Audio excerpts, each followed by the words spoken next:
What's going on, people? It's GadgetsBoy, and today we're taking a look at the new Skagen Falster 2. So this represents design, minimalist design. It's beautiful, it's lightweight as well. So again, it's great for sporting, wearing about on and off as you want.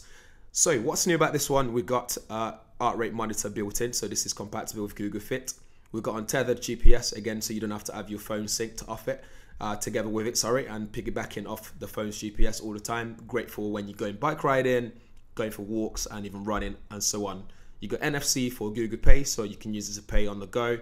And you got a new waterproofing casing, so again you can use it for swimming, or if you're wearing the rain, you don't have to worry about it at all. This is also one of the only few smartwatches in the market with a magnetic steel mesh strap.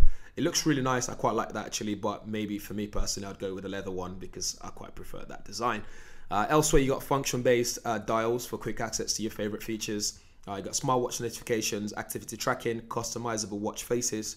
You can also use Google Assistant for voice commands. Interchangeable straps, very easy to remove and change.